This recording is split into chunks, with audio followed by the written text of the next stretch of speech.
નમસ્કાર મિત્રો, છેલ્લા લેક્ચરની અંદર આપણે આપણા નાક અને શ્વાસ નળીથી શરૂ કરીને છેક ફેફસા સુધી જે કંઈ આપણી રચનાઓ છે એના વિશે ચર્ચા કરી. આપણે જોયું કે આપણા ફેફસાની જે આંતરિક રચના છે એમાં ઘણા બધા મોટી સંખ્યામાં વાયુ કોષો આવેલા હોય છે કે જ્યાં સુધી હવા પહોંચે છે. હવે આપણે આ વાયુ કોષો એના વિશે ચર્ચા કરીએ તો આપણને જોવા મળે છે કે દરેક વાયુ કોષ જે જોવા મળે છે, આપણે વાયુ કોષની દિવાલ, કારણ કે વાયુ કોષ જ એવી જગ્યા છે કે જ્યાંથી ઓક્સિજન અને કાર્બન ડાયોક્સાઇડની આપલે થતી હોય છે. કેવી રીતે થાય બધું આપણે જોશું. અત્યારે આપણે પહેલા એટલું જોઈએ કે આપણા ફેફસા એ એક બંધ ખંડ જેવા છે અને અંદરની તરફ એની જે દિવાલ છે એની દિવાલમાં આ બધા વાયુ કોષ, નાના નાના ફુગાઓ બધા ચોંટેલા છે. તો આપણે એ જોવાનું છે કે વાયુ કોષની જે દિવાલ છે એમાં બે પ્રકારના કોષો જોવા મળે છે. આ કોષો કેવા છે એ આપણે અહીંયા સમજીએ. તો એ જોવા માટે પહેલા હું એની એક નાનકડી આકૃતિ બતાવું. ધારો કે અહીંયા આ જે છે એ છેલ્લી અંત્ય સૂક્ષ્મ શ્વાસ વાહિકા છે અને એ શ્વાસ વાહિકા આ વાયુ કોષની અંદર ખુલે છે. તો અહીંયા જે બતાય છે આ છે વાયુ કોષ્ઠ. જો આપણે આ વાયુ કોષ્ઠનો આડો છેદ લઈએ અહીંથી આમ અને કાપી નાખીએ, એક ફુગો છે માનો એક ગોળાકાર ભાગ છે, દડો છે, એને જો આપણે આમ કાપીએ અને ઉપરથી જોઈએ તો આપણને એની કિનારી દેખાય, વચ્ચે અવકાશો છે. તો અહીંયા આપણને એનો જે દિવાલ છે એ કેવી જોવા મળે એને સમજવા માટે આપણે બતાવીએ કે આ જે વાયુ કોષ્ઠની દિવાલ હોય છે એની રચનામાં કેવા કેવા કોષો આવેલા હોય એ આપણે અહીંયા સમજવું છે. તો એમાં જોઈએ આપણે કે બે પ્રકારના કોષો જોવા મળે છે. બે પ્રકારના કોષો. એ કોષો એ આવા છે, એક પ્રકારના કોષો એ આમ છે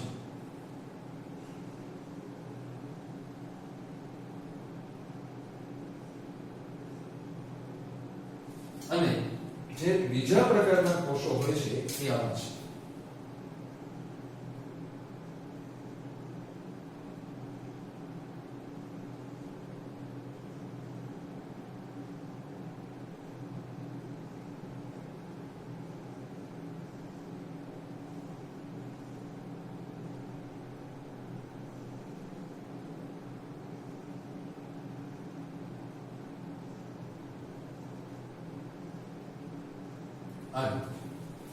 ફરી વખત સમજી લેજો. આખો વાયુ કોષ એક દડો છે, આ રીતે ફુગો છે, એને આપણે કાપી નાખીએ તો એની દિવાલોમાં આવા બે પ્રકારના કોષો જોવા મળે છે. હવે આપણે જોઈએ કે આ જે બે પ્રકારના કોષો હોય છે કયા છે. તો લાલ કલરમાં જે આપણને દેખાય છે અહીંયા એને કહેવામાં આવે છે ટાઈપ 1 ન્યુમોસાઇટ્સ. ન્યુમોસાઇટ્સ એટલે ફુફ્ફુસ કોષો. યાદ રાખો, ટાઈપ 1 ન્યુમોસાઇટ્સ એ ફુફ્ફુસ કોષો છે. એટલે અહીંયા જે આપણને દેખાય છે એ આપણે એને નંબર આપીએ એ છે. એટલે આ એ પ્રકારના કોષો છે ટાઈપ 1 ન્યુમોસાઇટ્સ. આ એવા કોષો છે, ખાસ એને સમજી લઈએ આપણે કે ટાઈપ 1 ન્યુમોસાઇટ જે જોવા મળે છે એ લાદીસમ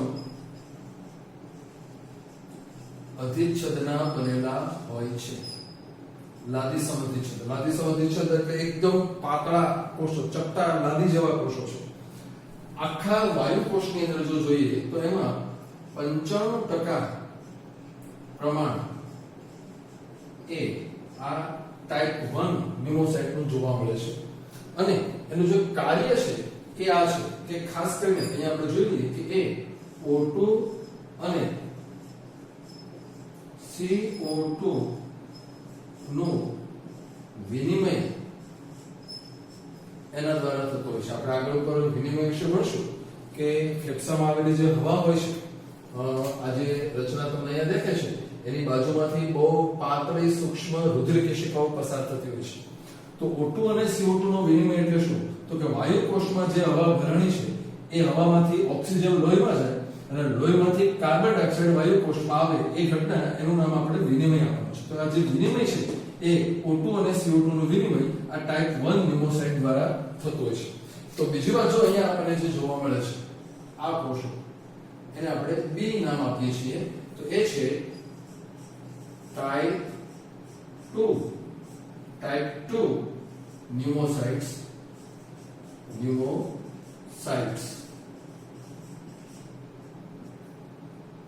કે જેને આપણે બી તરીકે આકૃતિમાં બતાવેલું છે ટાઈપ 2 ન્યુમોસાઇટ્સ ફરી વખત સમજી લઈએ ન્યુમોસાઇટ એટલે ફુફ્ફુસ કોષો કે જે આપણા ફેફસાની રચનામાં આવેલા હોય છે તો એના માટે આપણે લખીએ કે આ એવા કોષો છે કે જે ઘનાકાર અધિચ્છદ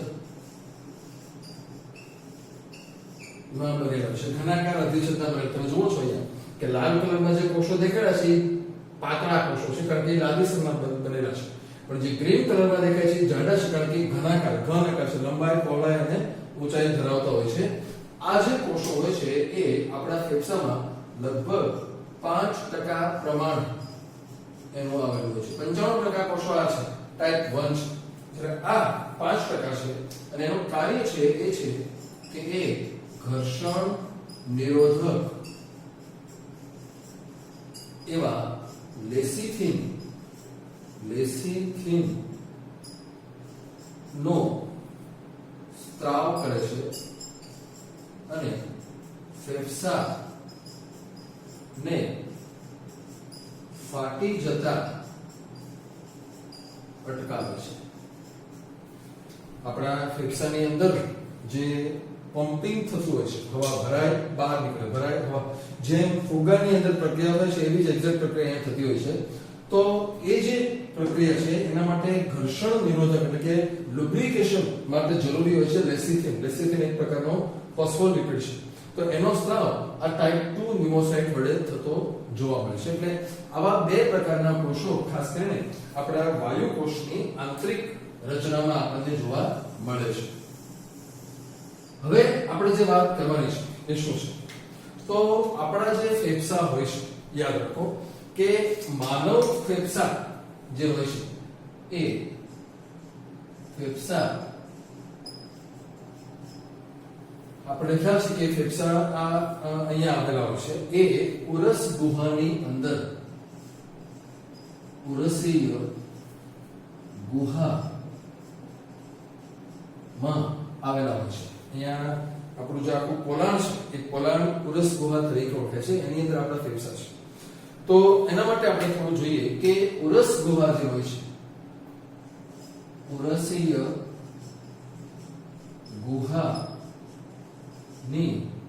જે રચના છે એ કેવી રીતે થયેલી છે એ સમજીએ આપણે ઉરસી ગુહાની રચના તો એના માટે આપણે થોડું અહીંયા બતાવીએ કે આપણું જે કંકાલ તંત્ર છે આપણે જેના વિશે આગળ ભણવાના છે કંકાલ તંત્ર આ ઉરસી ગુહા બનાવવામાં બહુ મોટો ભાગ ભજવે છે તો એના માટે આપણે સમજીએ કે વચ્ચેની તરફ અહીંયા આ જે આપણને દેખાય છે એ છે આપણો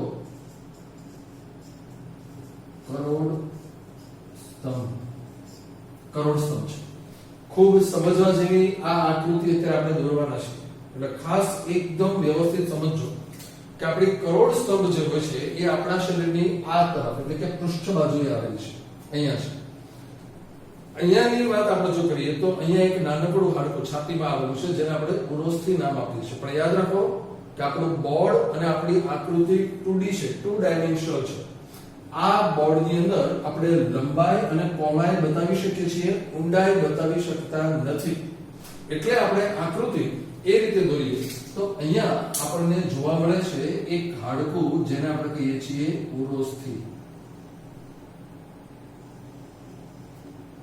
આ છે આપણી ઉરોસ્થિ પણ યાદ રાખજો અત્યારે તમને બે એકબીજામાંથી પસાર થતા દેખાય છે આકૃતિમાં પણ એક્ચ્યુઅલી શું છે ઉરોસ્થિ અહીંયા છે છાતીમાં છે અને કરોડ સ્તંભ અહીંયા છે કે બેની વચ્ચે જગ્યા છે એ આપણી ઊંડાઈ છે આપણા શરીરની અહીંયા હવે આપણે જોઈએ કે આપણી જે પાસળીઓ છે એના વિશેની ચર્ચા આપણે કંકાલ તંત્રમાં કરવાના છીએ પણ અહીંયા એ સમજવા માટે જરૂરી છે કે આપણી દરેક પાસળીની લાક્ષણિકતા શું છે તો કે અહીંયા કરોડ સ્તંભમાંથી ઉત્પન્ન થાય છે પાછળથી વચ્ચેથી અને આમ રાઉન્ડ લઈને અહીંયા આગળ આવી જાય છે અહીંથી રાઉન્ડ લઈને અહીંયા આવે અને અને આ બાજુથી રાઉન્ડ લઈને અહીંયા આવે જોડમાં હોય છે એટલે બે બાજુથી બહાર નીકળીને આગળ આવી જાય છે એટલે એને આપણે આમ બતાવીએ હું થોડી દોરું છું બધી નથી બતાવતો આમ આ આપણી પાંસળીઓ છે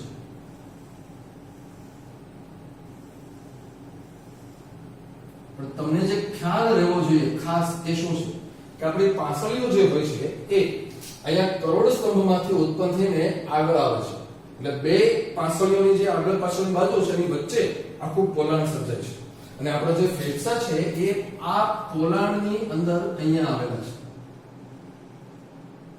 આ રીતે આપણા ફેફસા છે આમ છે આ આપણા ફેફસા છે લાલ કલરમાં જે આપણને આકૃતિ દેખાય છે એ છે આપણી પાંસળીઓ પાંસળી છે અને અહીંયા બ્લેક કલરમાં જે દેખાય છે એ છે આપણું છાતીનું હાડકું ઉરોસ્થિ આમ છે એટલે હવે ખાસ આપણે જે જોવાનું છે કે આપણું જે શરીર છે એ અહીંયા છે આ આપણા શરીરની બાજુ છે આખી નથી બતાવતો અહીંયા આમ છે આ શરીર છે તો અહીંયા ઉરોસ્થિ છે અહીંયા કરોડ સ્તંભ છે અને એ બેની વચ્ચે અહીંયા જોડાયેલી છે પાંસળીઓ આવી રીતે બને છે આપણું પાંસળી પિંજર તો આ પાંસળી પિંજર જે બને છે આપણું એ જ આપણી ઉરસી ગુહા બને છે એટલે હવે આપણે એની બધી જ સાઇટ્સ વિશે લખીએ તો ઉરસી ગુહા જે હોય છે ઉરસીય ગુહાની બાજુઓ કઈ કઈ હોય છે એ આપણે સમજીએ તો ઉરસી ગુહાની અંદર આપણે જોઈએ અહીંયા સૌથી પહેલા જોઈએ કે એની જે પૃષ્ઠ બાજુ હોય છે ઉરસી ગુહાની પૃષ્ઠ બાજુ આ આપણી ઉરસી ગુહા છે એની પૃષ્ઠ બાજુ એટલે પાછળની સાઈડ એટલે અહીંયા આપણને જોવા મળે છે કરોડ સ્તંભ કરોડ સ્તંભ કરોડ સ્તંભની સાથે સાથે થોડો ભાગ અહીંયા પાંસળીઓનો પણ બે બાજુ આવેલો છે એટલે અહીંયા આપણે હરોળ લખીએ કરોડ સ્તંભ અને પાંસળીઓ આ કરોડ સ્તંભ અને પાંસળીઓ વડે આપણી ઉરસી ગુહાની પૃષ્ઠ બાજુ બનેલી છે અહીંયા આપણે લખીએ ઉરસી ગુહાની વક્ષ બાજુ વક્ષ બાજુ એટલે સામેની બાજુ આ બાજુ તો ત્યાં આપણને જોવા મળે છે ઉરોસ્થિ ઉરોસ્થિ અને પાંસળીઓ અહીંયા પણ પાંસળીઓ છે આ વચ્ચેનું આટલું હાડકું છે એ ઉરોસ્થિ છે અહીંયા આ અહીંયા બાકીનો જે ભાગ છે બધો આપણો પાંસળીઓનો ભાગ છે એટલે વક્ષ બાજુએ પણ પાંસળીઓ જોવા મળે છે ત્યારબાદ આપણે જોઈએ કે એની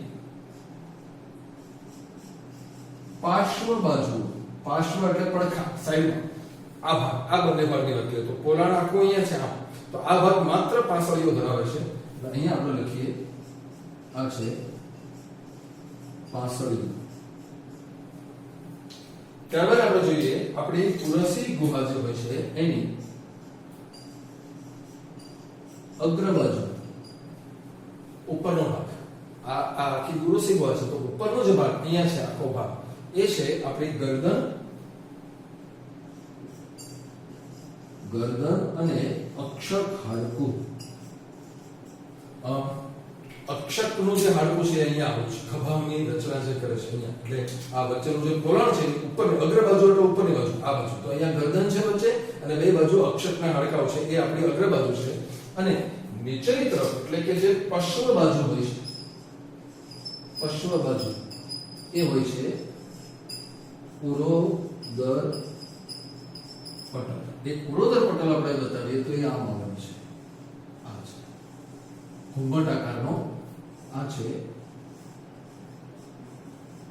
ઉરોદર પટલ ખાસ સમજી લેજો હવે ફરી વખત બધી જ સાઇડ્સ વિશે હું અહીંયા ક્લિયર કરું છું આપણું જે આ પિંજરું અહીંયા બનેલું છે એ પિંજરાની બધી જ બાજુઓ કેવી રીતે રચાય છે એ ખાસ આપણે સમજવાનું થશે તો આ જે પિંજરું છે એમાં પાછળની તરફ આ જે સાઈડ છે અહીંયા આવેલું છે વચ્ચોવચ્ચ કરોડ સ્તંભ અને અહીંયા છે આ બધી પાંસળીઓ એટલે કરોડ સ્તંભ અને પાંસળીઓ એ છે આપણી પૃષ્ઠ બાજુ આ બાજુ છે વક્ષ બાજુ અહીંયા ઉરોસ્થિનું હાડકું છે અને અહીંયા પણ પાંસળીઓ છે એટલે પાછળનો અને ઉરોસ્થિ એ છે એની વક્ષ બાજુ. પાછળ બાજુ એટલે આ ભાગ આખો અને આ ભાગ બંને સાથે જ ગણાશે, તો ત્યાં માત્ર પાછળનો આવેલી છે.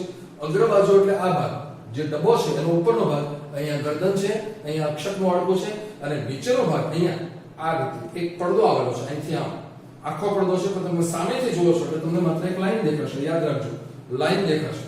કેવી રીતે છે ખાસ સમજવું હોય તો આ આખું જે પિંજરું છે એમાં આડો પડદો છે, પણ આડો પડદો સામેથી જુઓ છો એટલે તમને એક લાઈન દેખાય છે. આ છે આપણું ઉરોદક પટલ. તો આવી રીતે એ આપણી ઉરસી ગુહા નિર્માણ થતી હોય છે. હવે આપણે જે વાત કરવાની છે એ શું છે?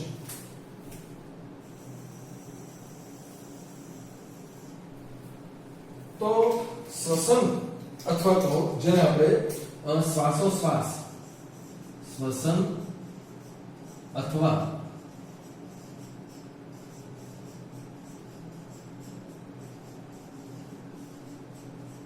શ્વાસોશ્વાસ જેને આપણે કહીએ છીએ, આ આખી પ્રક્રિયા કેવી રીતે થાય છે એ આપણે સમજીએ. તો આખી ક્રિયાની અંદર કુલ 5 તબક્કાઓનો સમાવેશ થતો હોય છે. એ 5 તબક્કાઓ એ આ રીતે છે. પછી આપણે આકૃતિ દ્વારા બધું સમજીએ. પહેલા હું તમને બધું લખી આપું છું. પહેલો તબક્કો જે છે એ છે વાતાવરણ અને ફેફસા વચ્ચે વાયુઓની આપ-લે. ફેફસા અને વાતાવરણ વચ્ચે વાયુઓની આપ-લે. આ કેવી આપ-લે છે? તો ઓક્સિજન વાળી હવા એ વાતાવરણમાંથી ફેફસામાં જાય છે, અને કાર્બન ડાયોક્સાઇડ વાળી હવા એ ફેફસામાંથી વાતાવરણમાં જાય છે.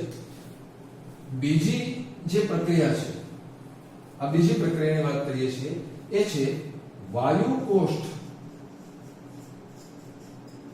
વાયુકોષ્ઠ દ્વારા O2 અને CO2 નું આ ઓક્સિજન અને જે કાર્બન ડાયોક્સાઇડ હોય છે એનું રુધિર સાથે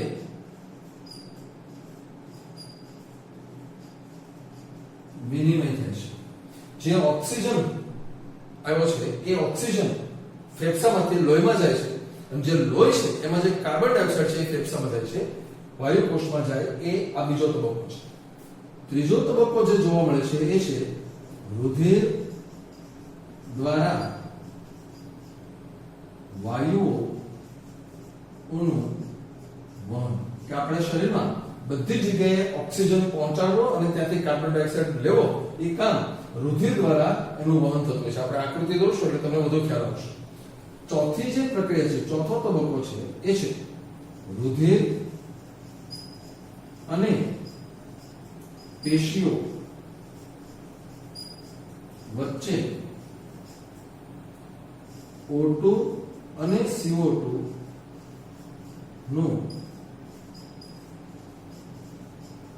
વિનિમય થાય છે. જે લોહી પેશીઓ સુધી પહોંચ્યો છે એ ઓક્સિજન લઈને પહોંચ્યો છે, એ પેશીને ઓક્સિજન આપે છે, અને આ પેશીમાં જે કાર્બન ડાયોક્સાઇડ બન્યો છે એ પાછો લઈ લે છે. અને છેલ્લે પાંચમો જે તબક્કો છે એ છે O2 નો ઓક્સિડેશન માં ઉપયોગ અને CO2 નું નિર્માણ. કે જ્યારે ઓક્સિડેશન ની અંદર ઓક્સિજન વપરાશે, આ ઓક્સિજન જે તમારી પેશીઓ સુધી પહોંચ્યો છે ક્યાં વપરાવાનો છે? ગ્લુકોઝના ઓક્સિડેશન. અને એ ઓક્સિડેશન દરમિયાન શું બનવાનું છે? Carbon dioxide. તો અહીંયા આ રીતની પદ્ધતિ જોવા મળે છે. હવે આખી પ્રક્રિયાને બહુ સિમ્પલી સમજવા માટે એક આકૃતિ નાનીથી આપણે દોરીએ. તો ધારો કે અહીંયા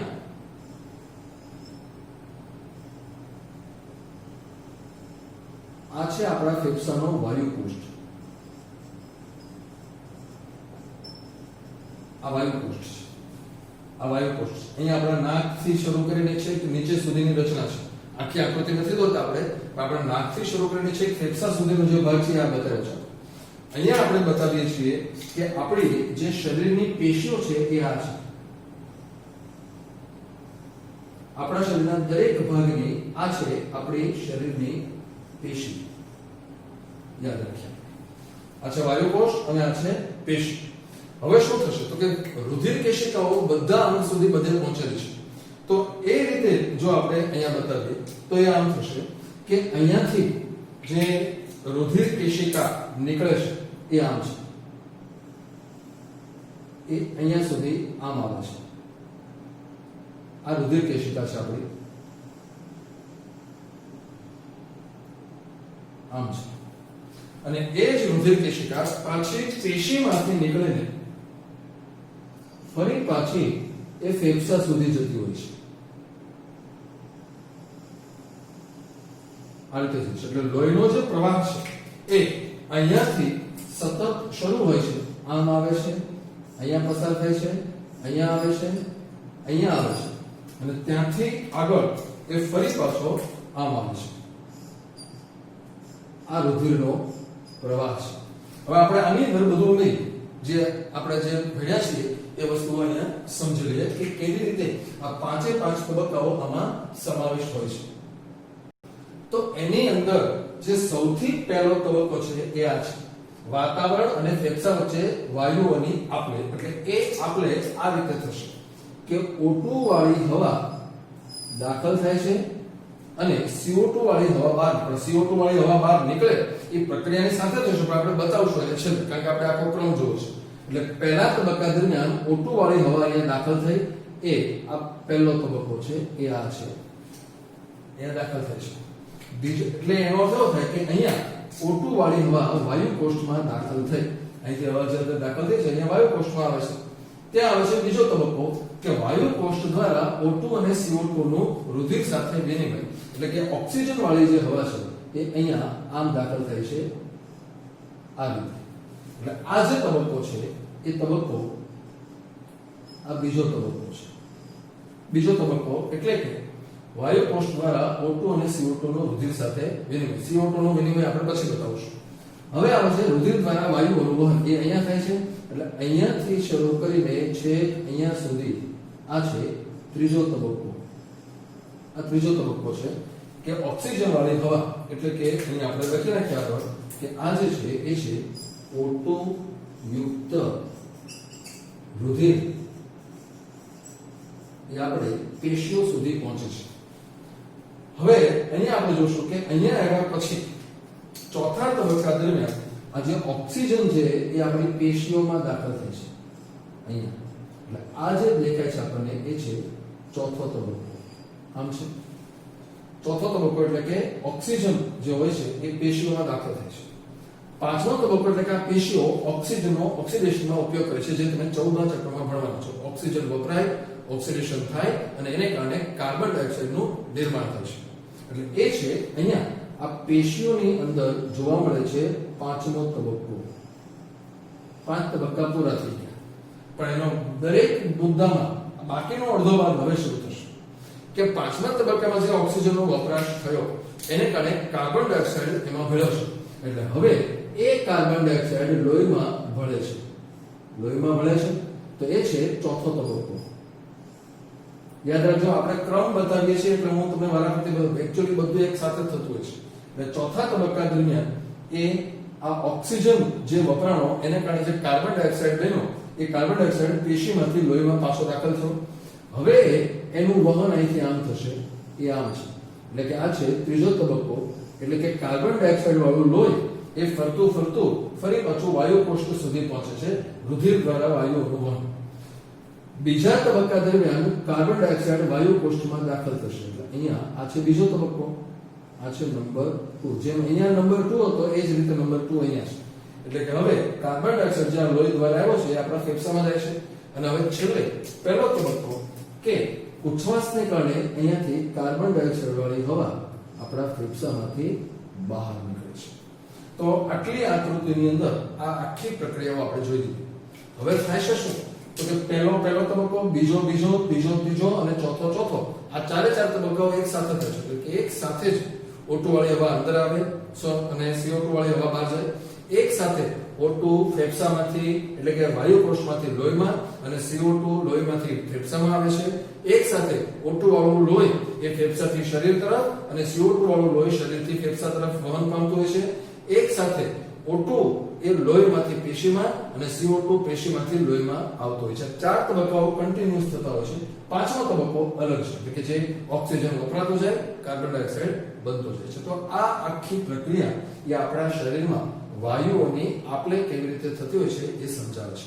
અહીંયા જે રુધિર વાહિનીઓ તમને બતાવી છે, લાલ કલરની છે એ ઓક્સિજન વાળી છે, બ્લુ કલર છે એ ઓક્સિજન વગર છે. કારણ કે ઓક્સિજન વાળો લોહી હંમેશા ચમકતા લાલ રંગનું હોય છે અને ઓક્સિજન વગરનું એટલે કે કાર્બન ડાયોક્સાઇડ વાળું જે લોહી હોય છે એ આછા ભૂરા રંગનું હોય છે. તો આવી પદ્ધતિઓ દ્વારા આપણું શ્વસનની જે પ્રક્રિયા છે 5 તબક્કામાં આ રીતે પૂરી થતી હોય છે. જો આપણે એ પ્રક્રિયા એકચ્યુઅલી કેમ થાય છે એ સમજવાની બાકી છે, એને આપણે નેક્સ્ટ લેક્ચર્સની અંદર સમજીશું. અત્યારે બોર્ડ ઉપર આપણે જે કંઈ લખ્યું છે એની એક PDF કોપી તમે આ વિડીયોના ડિસ્ક્રિપ્શનમાં નીચે જે લિંક આપેલી છે એના ઉપરથી ડાઉનલોડ કરી શકો છો.